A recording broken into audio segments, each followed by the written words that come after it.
Hi, we're Spektre and welcome to the Spektre Studio. We've made this short little video today to talk to you about Loopmaster's brand new application, Loopcloud. Yeah, that's right. We've been using Loopcloud for a little while now, and yeah, it's a cool little application that lets you browse and search your Loopmaster's library in a much more intuitive way. It's got a really good tagging system, so tracking down the right sample for the right occasion is a lot easier than it was before. Yeah, that's right, and it also allows you to have your full collection easily to hand so that you don't have all your samples clogging up your hard drive. Yeah, exactly. It's all stored in the cloud, as the name suggests. So yeah, it means you can just have a nice streamlined system on your laptop and pull down what you need when you need it. So let's dive in and take a look at how we use it when we are making a Spektre track. Let's do it. So here we are on the main Loopcloud page. I'm going to flick across to the project that we're working on quickly and show you we've already got the Loopcloud plugin loaded here. We have it in our template, so it's always running whenever we're working. And that's just loaded on a track here in Ableton. And you can see that the plugin itself just loads up this little kind of helper window here. And if we go across to the main application here and press connect, it will mean that we play through. So if we just quickly look for a sample now, so let's just go content types, loops, and just pick any loop.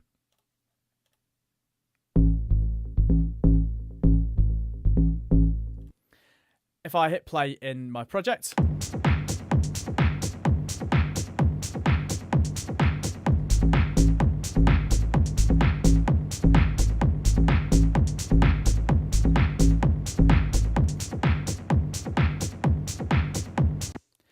you can hear that the loop previews perfectly in time with the project. And you can also see, if we just quickly set it going again,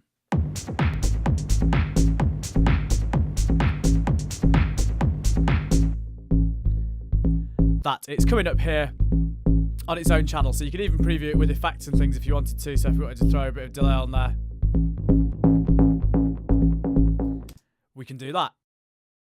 So it's a really easy way to preview everything in context. Just like using the browser in live, but with the advantage of having a much better tagging system and the ability to really drill down and find the sample that you're looking for really efficiently. So let's have a quick listen to the project we're working on here. To me, it sounds like it's lacking a bit of pace in the percussion there.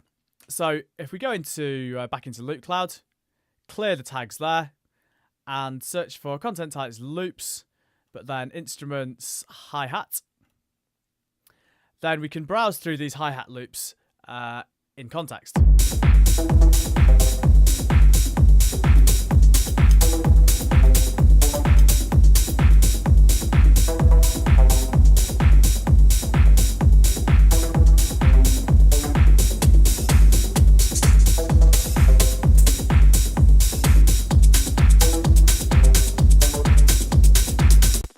That sounds like the kind of thing that we're looking for, that number 18 there.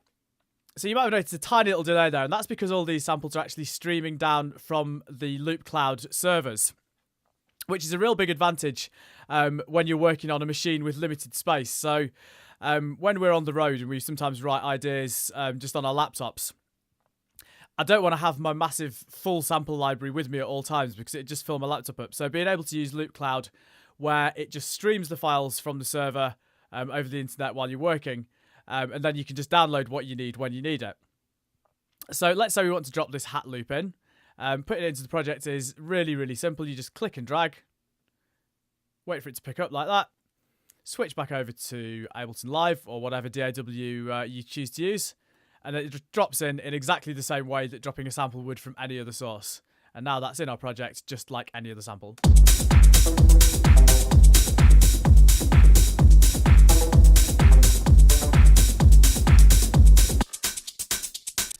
And then we could go ahead and process it, EQ it, whatever, just you know, exactly as you would in your normal workflow.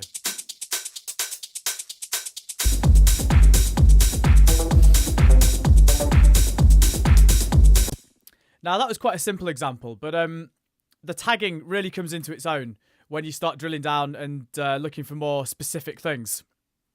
So let's suppose we wanted a little vocal or something to make an effect in this track. We'd clear our tags up here and look for vocals. Now there's plenty there. But obviously with a vocal, the feel isn't the only important thing. It's also important to have it in the right key for your track. Now, I know that our track is in A minor. So we can now, using the search system up here, go to the key and BPM tab and press A. And then it will filter the results and only show samples that are in A.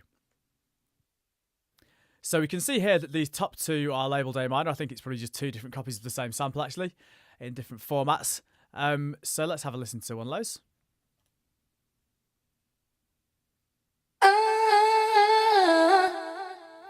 Sounds kind of cool. So let's have a listen to that in context.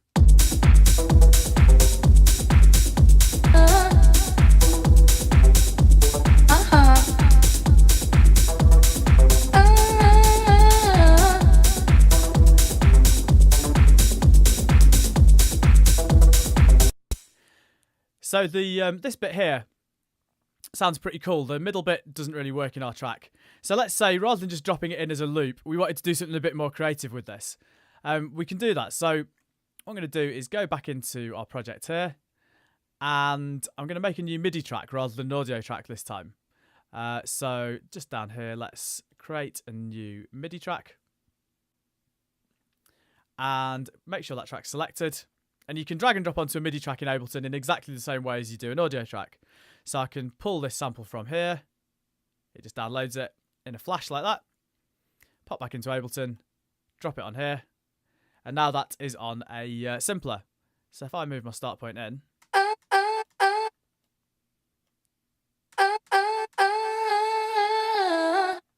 And let's stick a little bit of effect on there.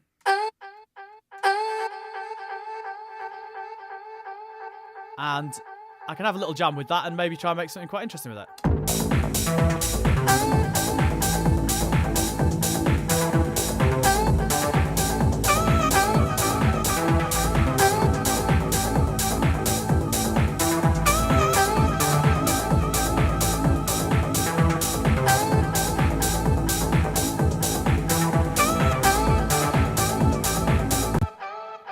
And quite quickly we've homed in on a sample and then done something a little bit creative with it as well. So although Loopcloud is a tool for finding samples, it doesn't mean you have to restrict yourself to just dropping samples in and, you know, constructing things in that manner.